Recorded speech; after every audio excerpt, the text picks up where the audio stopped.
What's up, bro? What's up, brother? What's going on? It's pretty clear, right? Yeah, super clear. Better than Facebook. Yeah, for sure, for I'd sure. say so. I How you see. doing?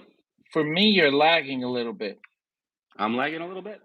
I Yeah, don't know. for on my end. I hear you perfectly fine, but your face is lagging for me a little. Let me see if I turn off the Wi-Fi and just fix that problem. How's that? A little better? Nothing changed. Yeah, Okay. We'll work on it, I guess. yeah. I mean, we're no one's on yet, right? So we have Hmm. some time. Let me see if I could. I want to see if I could watch it from my computer while I'm What are we live. watching? No. I want to see if I could watch this Ah, live yeah, from yeah, my yeah, yeah. computer. Hmm. Okay, I see you a little clearer. Oh, it's coming. It's coming. All right, it's probably getting there. Let me see if it's lagging on. Okay, so you're lagging for me, but I'm watching Yeah, the no issues. camera and you look fine. All right, all So right, I hear cool. you good. So we're good.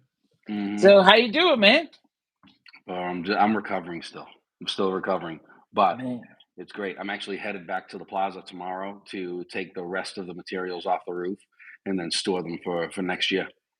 So, perfect. I want to there's so many questions about Vegas, but I yeah. kind of want you without me even asking questions, Hmm. just talk. Let's talk Vegas. Man, first of all, I mean, I would say it was the first go around. Is there room for improvement? Sure, but I felt like we knocked it out of the park. I think it went really well. Um, Having Carlos on the one wall side and Tom on the other side, so we had Carlos and China and my wife working the one wall side and the desk essentially. And then we had Tom, Javi, and Tom Flores, his brother Javi, and Javi's son Xavier working the other side. Phil was streaming, Ten's Finest, streaming from both sides. They had a main court on both sides, one wall, three wall. It was cool, man. We had the seating, we had crowds, um, banners up, sponsors. The sponsors came through and I mean, Max Snacks was the main sponsor. They came by for about 6 hours each day. Loved it. Loved it. They got out there. They were hitting the ball around with some of the players and stuff. The kids came out. The CEO of the casino came up and with his family and his two kids were hitting the ball around a little bit. And then, he was like, all right, we got to go. Come on, kids. And they're like, hold on one sec. I want to play a little more. So it was a great display of what handball is. And it was nice to see people giving it a shot and going, wow, this is this is actually pretty fun. It's pretty cool. So I was really happy with the result. Um, and I know there's things that we can do better. Like I vow we are not bringing this tournament back next year unless we can have food and drink in the courts, and we've already talked to them about that. And they also know it's going to be a deal breaker. So if we can't do that next year, then we'll find another venue in Vegas. So, Mm, but you know, that's my overall general take on it. yeah, yeah. How do you feel the courts turned out?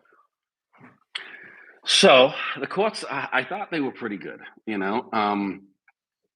I mean, I don't know. Sometimes I don't know how much to tell. It's amazing that the courts even got up. Um, we were supposed to bring the materials up uh, a service elevator. The day that we're bringing the materials up, service elevator has broken down. Can't do that. So they call us a crane for the next day. The crane comes in the next day. Look at this. Look at this comment. The sexual tension's real. It's true. It's true. But yeah, but the crane comes in. It's supposed to be there at 8 or 9 the next day. It gets there at like 5. So my crew of framers were there ready to go, and then we get all the stuff up there. They frame for about 3 hours, and they're like, "Hey, we got to go." Yeah. And it's Thursday, so at least we had an extra day just in case something went wrong. Yeah. But I got to hand it to. I mean, so Silver Olmedo, Beto. They call him Beto Riverside. He's not from Riverside, but that's who that Beto from LA. Then you got Chopper and Tuna. Am I missing anybody? Those guys stayed out till like 1:30 in the morning, Hmm. finishing the wall with me. Till like Like, 1:30 in the morning. That's dedication, man. yeah, and I kept telling them like, hey, you guys are playing in the tournament. If you Yeah. you don't need to be out here. Well, I'll figure it out. We'll just get some more people tomorrow. And no, they even showed up tomorrow and the next morning just to cap off a couple of things on the wall, and that was it. So we had the walls ready and lined by around like noon, 1 o'clock Friday, and everybody Yeah. was out there practicing on them. And I thought that the walls were actually they played well. There was some gaps on the bottom. I realize now with the framers, you got to tell them, hey, worry about the bottom. I don't care if the top is a little jagged. We'll figure that out. But Yeah. worry about the bottom being flat. Um, so, and the floor was not as level as we thought it was. But still, at the end of the day, we filled in the gaps best we could. Yeah. People were still rolling balls out. There's a couple questionable ones. We'll give it that, but still, it was really good. Yeah. Um,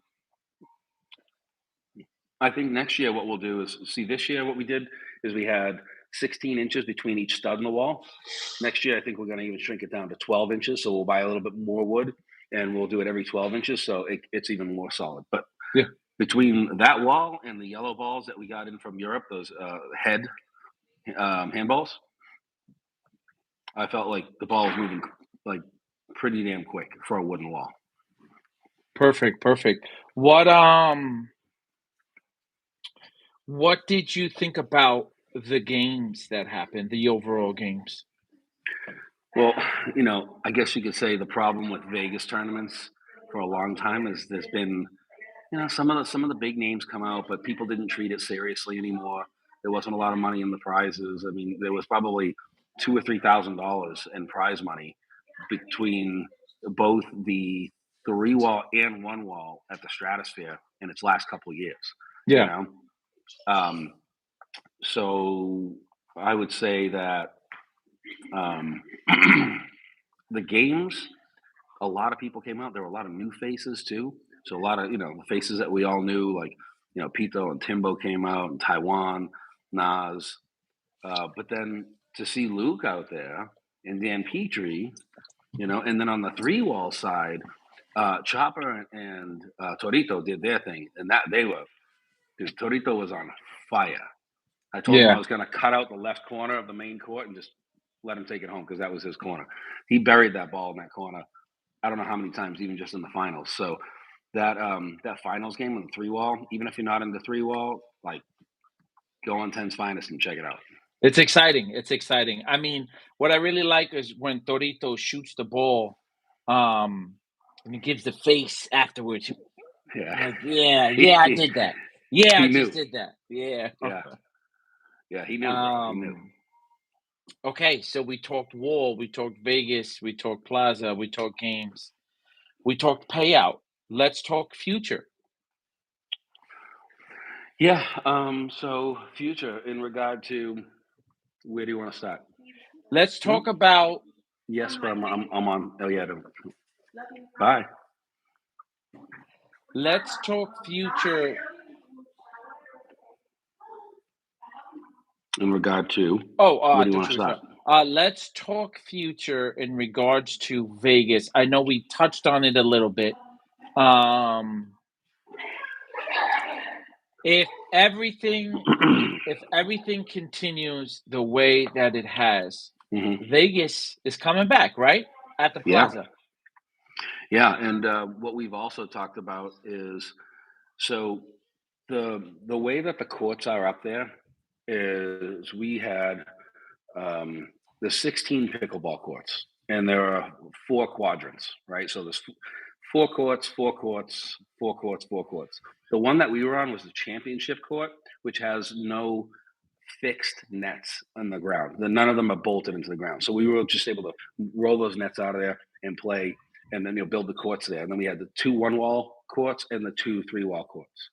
Now, next year, what we're talking about is, because we got so much good feedback and people are saying, hey, we'll definitely come back. And what we plan on doing is, putting more money into it, definitely having more prize money, um, possibly more divisions. I don't want to get too crazy with the divisions as they have in the past, because then you're spreading out all this prize money and it doesn't feel like it's worth it. Hmm. Um, we would like there to be some serious prize money. This is supposed to be the biggest one, tournament of the year, right?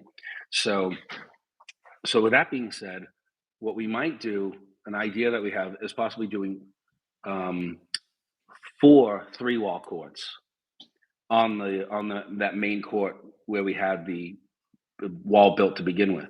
So 2 in the back and 2 in the front.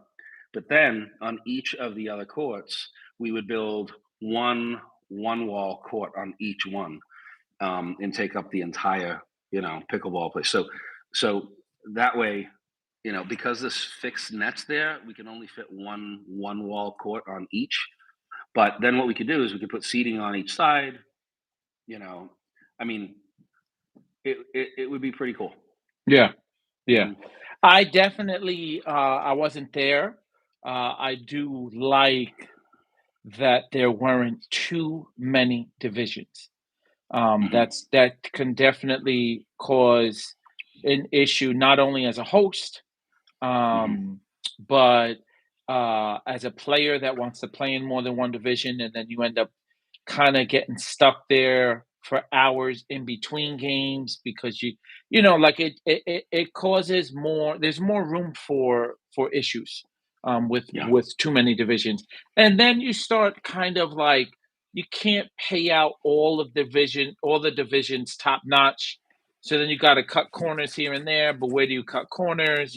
So I like the way that Mhm. next gen did it this first go round.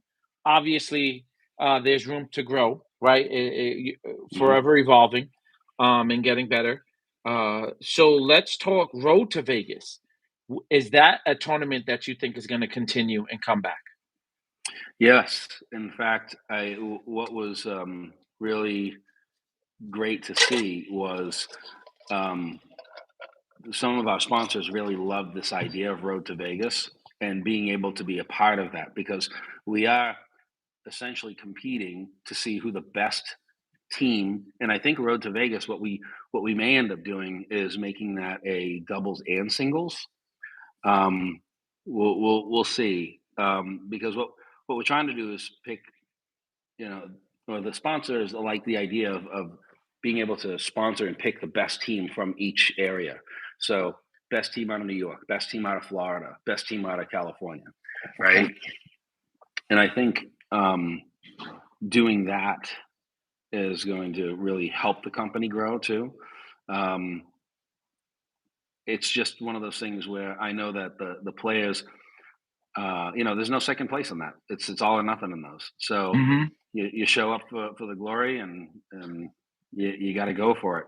And so, well, the one thing that kind of bothers me sometimes about the handball world is guys are like, if I can't even win, I'm not even going to try. Like, in my opinion, like, train up, find a good partner, give it a shot, right? Hmm. Um, because the road to Vegas, the uniforms came out great. Each one of the guys got $500 cash to go, have fun money in Vegas. Their rooms were It's to taken care of. to go Their flights were lose. taken care of. To Everybody go got lose at the $500. tables. I didn't hear many stories of people winning this Yeah, weekend. yeah, yeah. That weekend, Shout I'll give out it to my that. boy. Shout out to my boy Thor, who lost it all, but he was very happy and had a lot of fun. Yeah, wasn't his money to lose, I guess, right? So whatever, go for it, right? All So right, so yeah, and I Road to and I think those Vegas. things. Yeah. I think Road to Vegas is going to be a staple from now on. Yeah. Hmm. Um yeah, the Road to Vegas. Oh, shout out to Adam for the idea for Road to Vegas. Yep. Got to give it to Adam. Definitely. Yeah, Adam he Strong Island Panetta. Strong Island Panetta Sky Testing. It was me, you, and him on the phone. and it was like, "Hey, have an idea? In motion, boom, right there." So, always cool when you get ideas like that that just end up working out tremendously. Um, let's talk. Let's talk champions real quick. Let's talk Luke Mhm. slamming. I mean, did anyone see that happening? Did And I keep hearing people say like, "Oh, Luke, he's used to those wooden walls," and I'm like,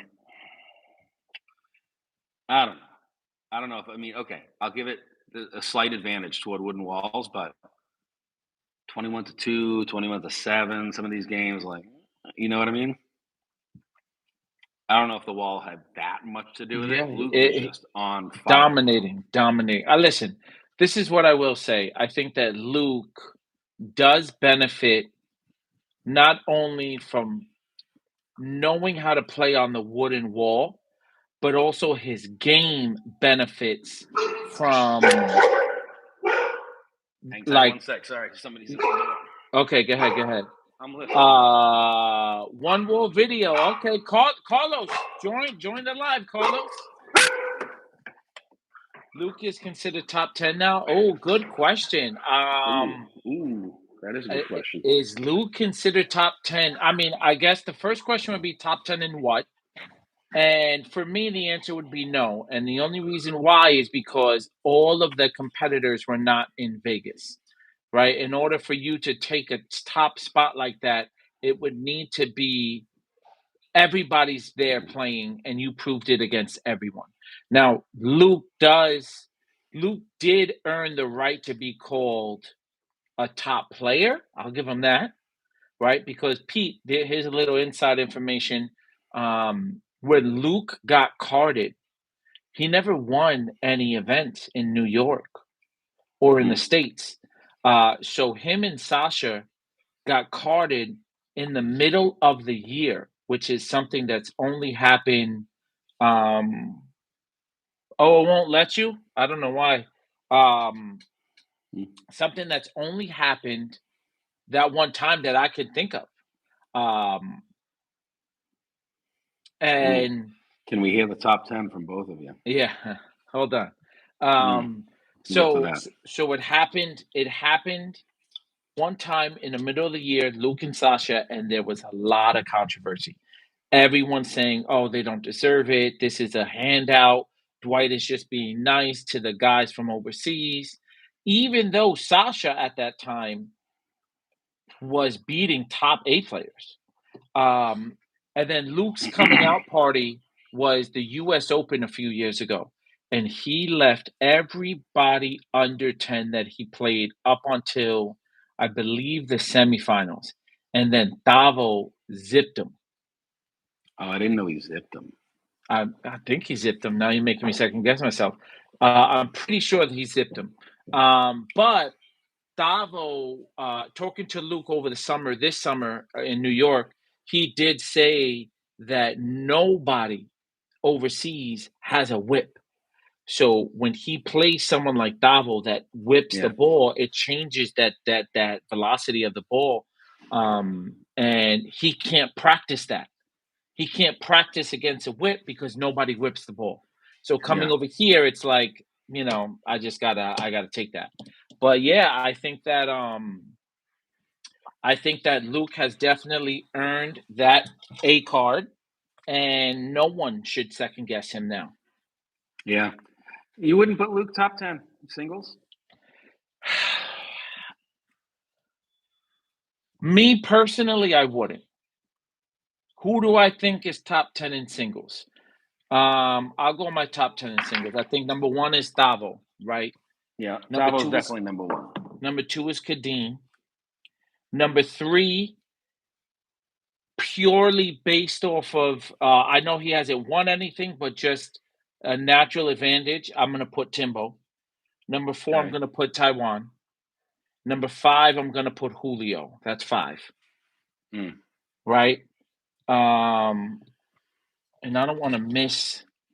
I don't want So to I'm miss gonna names. I'm gonna throw one out there that I think should be top five, at least right now in the current rankings.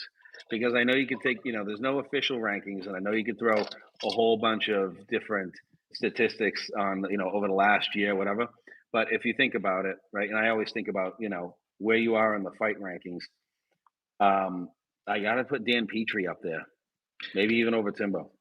Yeah, you're not wrong. Who do So you I, take I out? would even I would even say Tavo Kadim, Dan Petrie. Davo Kadim, Dan Petrie. I think Dan Petrie right now beats Timbo, Taiwan, Julio. Now, okay, one guy who has been a little bit laid up though is Dave Velez, the favorite. David Velez is a little banged up, but he was going to be in my next five, right? Hmm. So let's say If he wasn't let banged up, I'd say he'd probably be at least in the like 5 out of that top 5. let's say after Thavo and Kadim, I just list another 8 players, and it's not in order, Sure. right? And we're talking about singles specifically. So Thavo and Kadim for me is 1 and 2, not in order. Yeah. Dan, Timbo, Taiwan, Julio.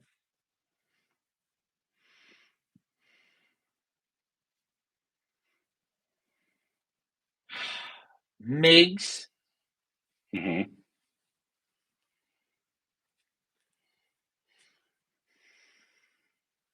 Did I say David Velez? David Velez, Hmm. Gio, and I don't Pito. see Gio on the scene much anymore. He did play in King of the Courts. He lost to David Velez. Hmm. Um, Now there was that year where Nas was right up there, singles. David Velez. I don't know if he's playing much singles anymore. yeah, so Nas is a tricky one, right? Because Nas, although I personally think Nas is a top 10 talent and a top 10 singles player, I have to be fair and go based on what I've seen and what happened at King of the Courts this year, when he lost to Drago, a B player. I have to take that into consideration. So taking that into consideration is the only reason why I didn't name That's Nas. fair. But if you ask me my personal biased opinion, Hmm. I'm putting Nas in the top 10. Yeah, yeah. I mean, maybe he's not playing as much singles, but Nas, if he was brushed up in singles, I think he's dangerous. Yeah. Okay, so a quick shift from one region to the next, though. I have to say, Florida has some guys that in singles, right? Like Max, Kevin, excuse me, Thor.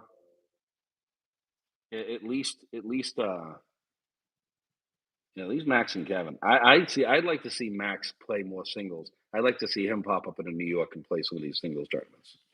So, okay. In Florida, I think Max is our best singles player. Hmm. I think Thor is our best doubles player. Hmm. I think, but that only applies if they're playing in Florida. Take them outside of Florida, and I think Kevin is our best singles and doubles player. Hmm. I think that for some reason, both Max and Thor, and if Max sees this, he's going to screen record it and come at me and tell me that I'm wrong and call me names and da da da. But I'm just giving you my opinion. I think both Max and Thor, something happens to them pressure wise in New York and or in Vegas, like you saw with Thor. Um, Yeah, maybe and maybe true with what we witnessed with Thor in Vegas. I felt like maybe he got a little down on himself and he just wasn't, or he just wasn't hitting the shots he was expecting to hit when he was swinging at the ball. yeah, it's weird because it's like his feet with Thor specifically. It's like his feet become concrete, and it's like he don't move. Everything is a late reaction. And when you Mm. see him out here, he's so fast and just flying all over the court. With Max, Max makes a lot of unforced errors. right? Almost like he's doing too much. I've seen Max play in New York tournaments. He lost to Pito in King of the Courts, and then he lost to Gary Luck in the U.S. Open. Mhm. I've seen him play in the Buddha, and he lost to Manny Sanchez and Franklin, him and Lefty Heck in the Buddha. I've seen Thor play in New York even more New York tournaments than that, and lose in those tournaments. So, Mhm. um, but with that being said, uh, if we're talking about Hollywood, I definitely can put Max in the top 16 singles player. If we're talking Hollywood, if it's happening in Hollywood, I can argue Max could be top 16. Mhm. Yeah. Well, I will say it was just good to see those guys come out and compete. We got to get Max out there at some point. We were hoping to get the champions of both champions of Florida versus the world to come out and play. You know, but Tuna came out, so that was good to see. Let me see. Did a Florida team lose to Tristan and partner this year in New York? Yes. Yeah, that was Thor and Lefty Heck lost to Robbie KO and Right Tristan in the Coney Island at the Opens. Coney. Yeah, yeah, yeah. Yeah. Mhm. So yeah, but so let's talk Florida versus the world. Happening January 31st, 2026. Yep, January thirty Um first and February 1st, right? Those and are the February dates. 1st, Saturday, Sunday. correct. Hmm. Um uh I know that we haven't officially had a meeting yet, but where is your head at on capping entries? Are we capping at 84? What do you think? Should we get, you don't sign up, Yeah. you're out the show? you know, um, I hate the idea of capping because I hate the idea of people missing out on an opportunity to do it. And I also really like having more people participate. And it's not about how much entry fees. I'm telling you right now, eventually the goal for next generation handball is to continue to you know put get more funding toward the tournaments, whether it's prize money or whether it's just more things that we can provide, like food, drinks, gear, whatever it is. But then also lowering the entry fees to where people are just paying a small administrative fee to get in. The Mhm. whole point is to make it easier, more accessible, and not try to raise we're not trying to make money off the players, is what I'm saying. We're trying to essentially use the talent that we have in these players to sell that to sponsors, people who want to get involved and support, things like that. So, that being said, I'd love to have more and more people, but the other thing is the other part to all that is if we don't cap it, then what we don't want is people playing a game and waiting 8 hours to the next match, right? Mhm. So, and when you start getting up over, 100 teams and you have 6 courts, and, last year we had all the courts, which was great. But for the first hour, there was just a whole lot of condensation on the courts Yeah, that was on the north side. I don't know So, if that even happened. That was like a one in a lifetime. I've never seen yeah, that before in all the times yeah, I've been to Hollywood. yeah. So losing an hour on 3 courts, an hour, hour and a half on 3 courts, that made a pretty big impact. But the one thing I got to say, you and Carlos Centeno and Gina, I mean, you guys keep the ball rolling so quick, which is great. But the idea is just to continue to try to perfect each tournament and make it better, right? Yeah. So 84 would be the smallest number that we would cap it at, but it's in discussion at Yeah. this point. Yeah. Guys got to sign up. We have about 50 teams signed up already. So Hmm. if that 84 is the number, we are more than halfway there. Yeah, it's actually pretty great to see how many people have signed up. There's a lot of people already signed up. As soon as we opened it up, there was something like 30 teams within the first week that signed up. And I know that we're trying to keep an equal space open for New York, or World, and then Florida. So yeah, I don't know what the split is right now. Do we have more? I think we have more New Yorkers and or Yes, world players signed up, we right? have I know there's guys from more. Texas coming, and then so I already was told that Oscar Uh-huh. Ciordia Yeah. that he's trying to find a partner and coming out. Oscar needs to listen. Oscar, love you. Cut that shit out. You could find a partner. You are looking for a specific partner.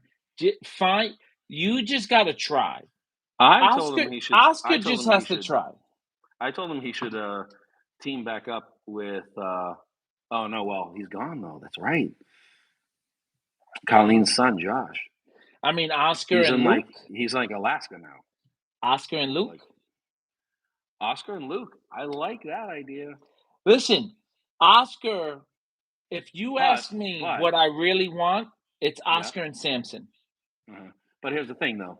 I mean, Florida versus the world, traditionally a B tournament. Yes, we let some maybe older A's in, but I gotta say, is Luke a little bit too skilled now? A little too highly ranked to be able to play in Florida versus the world? Is the question. I think that, in fairness to Luke, he should be allowed to play because he has not made noise in that event specifically. And if we eliminate Luke, then we would have to look at eliminating Kevin, Max, and Matt Mantro because they've won the tournament. Right? So it would be, and then if we're talking about just someone making noise, Samson made it to the semis.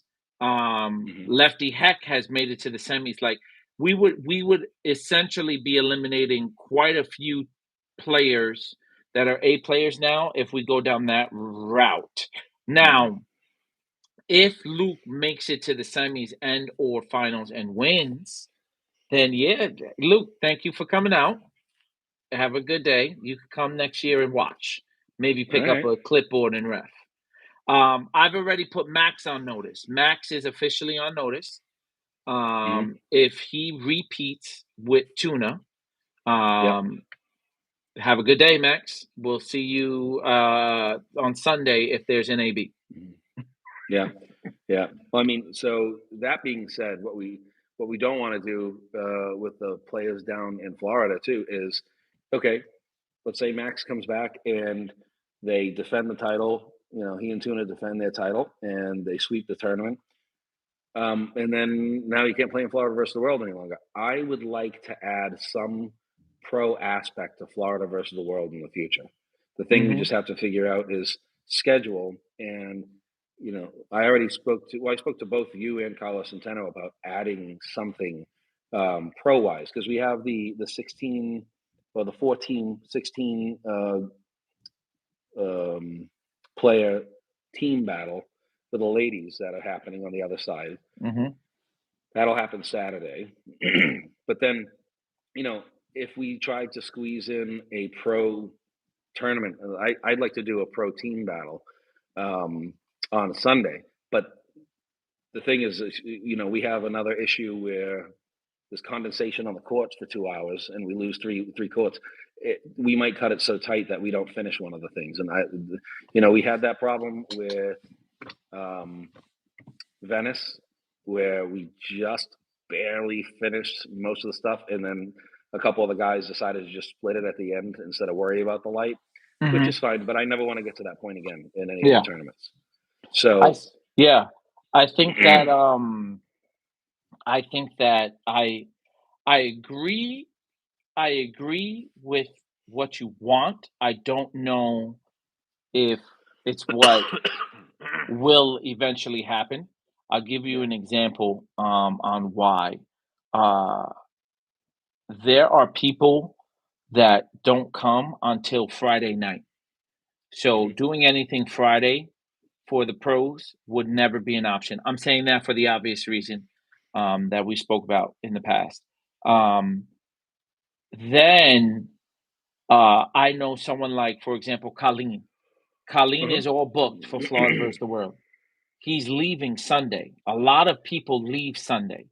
Mhm. right? So to plan something, to do something for a division on Sunday when people, they took off of work Thursday, Friday, but they didn't take off of work Monday. They got to be back by Sunday. Right. So we run into a whole nother kind of list Yeah. of roadblocks, preparing to do something for an additional Yeah. day. But obviously, talks. We talk about it. We figure it out. Mhm. Something like a big sponsor would make all of that worth it, right? If we're Yeah. like, hey, listen, stay till Monday. The prize pool is $10,000 for the open team battle on Sunday. People might make that sacrifice. Um, but I'm looking at the teams right now. This is not fully updated, but I have 22 registered teams written down. I have eight. Mhm. That's for New York. I have eight registered teams written down for Florida. That's on the Okay. low end. And for the world consists of Texas, Cali, Philly, New England, all of that stuff. Overseas, Canada, UK. I have 14 written down, but what is not included are the teams. Luke's not here. None of the Cali teams are here, We and got the some guys from Bass Puerto Rico. teams aren't here. I have Romeo on Mhm. here, and I know he's Yeah. team PRWA. But usually Xander from Puerto Rico hits me up and registers anywhere Mhm. from 3 to 4 teams. Yeah. Yeah.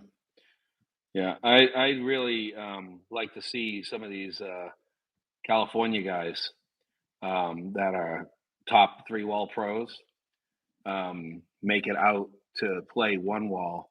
I think what would be interesting to get them involved is to allow them to compete in the beast. I mean, look at what Oscar did with Josh. Oscar and Samson also was it them? Oh no, I think it was Chicharron and Chava or something like that. They came out and Samson and Oscar. They all came. There was two teams from Cali. What year was that? You know what I'm talking So about? so Oscar and Samson made it to the semis one year. Yes. Hmm. And then the following year, Oscar won with Josh. The Right. year prior to that, Oscar came out with Chicharron, Hmm. and I don't think they've made it far, but they're just exciting players, right? Yeah. It's Yeah. really fun seeing them play and seeing Yeah. Oscar and Samson play. Hmm. They're honestly a match made in heaven Hmm. because Samson is a rock and he hits just missiles Hmm. from the right side. Got two good hands. And Yep. Oscar is that position player. He's a shooter. Hmm. He's a finesse Yeah. guy. It's really they're Hmm. really such a good team. Yeah. I really hope Well, that they come out and play. Chopper can play some one wall, right? Um, Chopper, Chava, um, who else? I'd really like to see this guy cross over, and that's Krillin. Can He he? played in. Well, you know what? These guys they're all fronton guys, right? So the Hmm. guys from Mexico. So he's played front ball for years, and would he be necessarily strategically up to pace with these guys in terms of establishing position, where to hit the ball? I think he'd know where to hit the ball. I just don't Hmm. think he'd know where to position himself to to have the advantage. Like Yeah, Flash, he came out and played with me a couple years ago, and or was it just last year?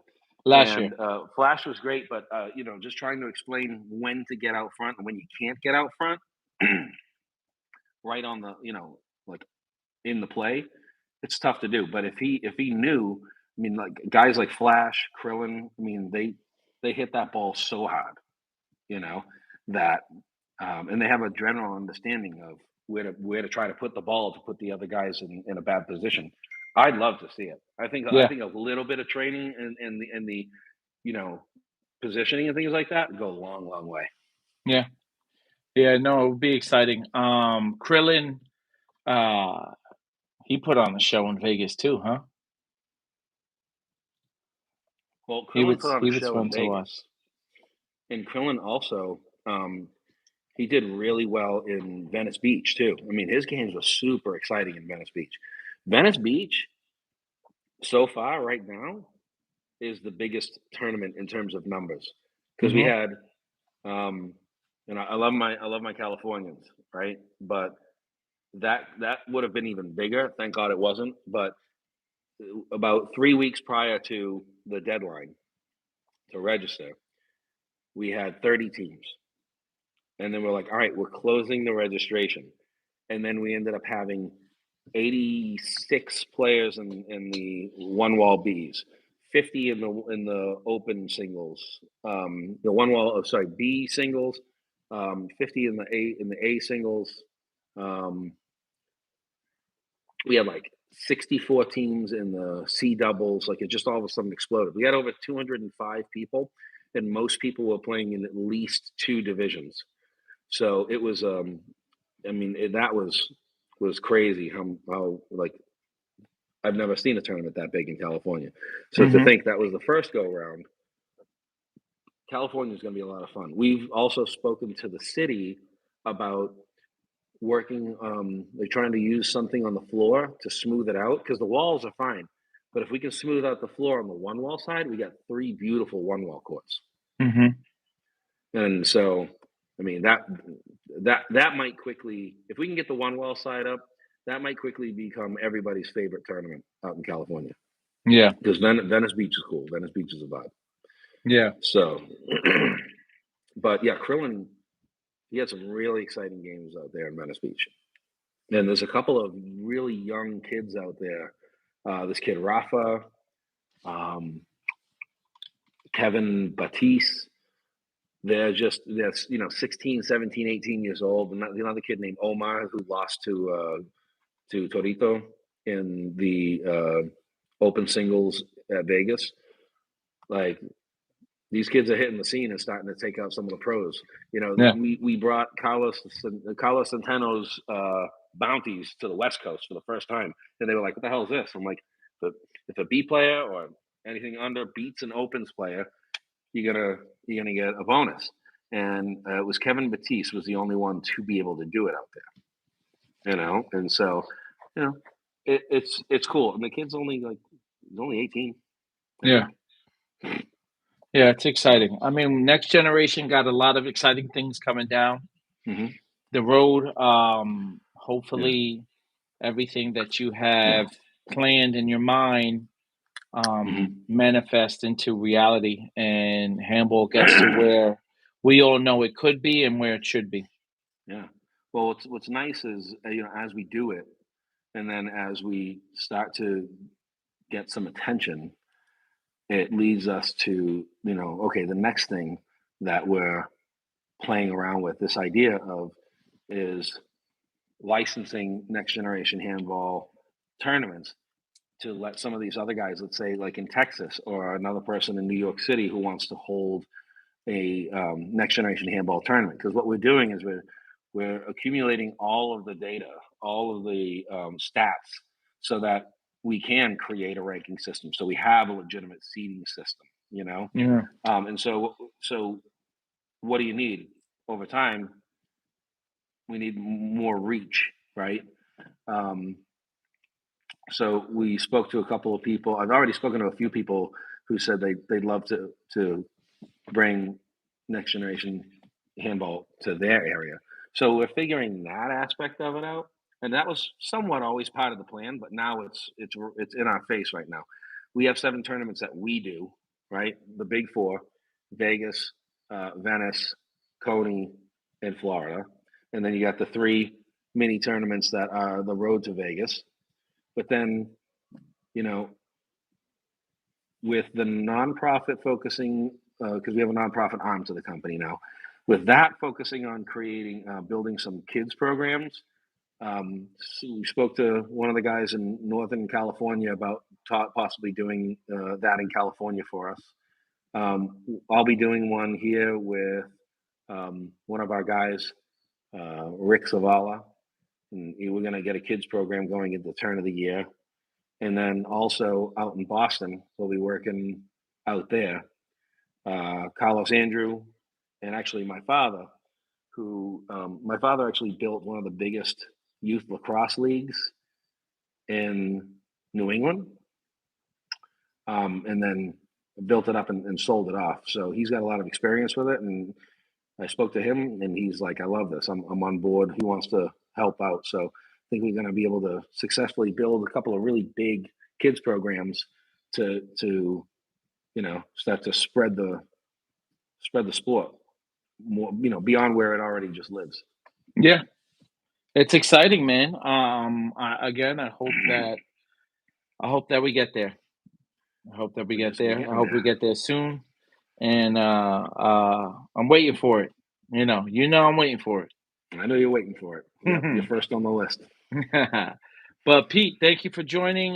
Tomorrow, we're Dan gonna interview Dietrich tomorrow. Dan. Yeah, Right on. yep. I wanted to just come live today, uh, just to hopefully hit that algorithm for some reach, like you said. But thank you guys for tuning in. Pete, thanks for joining me. For sure. We'll be back tomorrow night, and hopefully we get some more live hmm viewers. Thanks, buddy, and thanks to everybody who's been supporting thus far. You know who you are. Yes. Appreciate all of you. Thank you guys. Later. Later.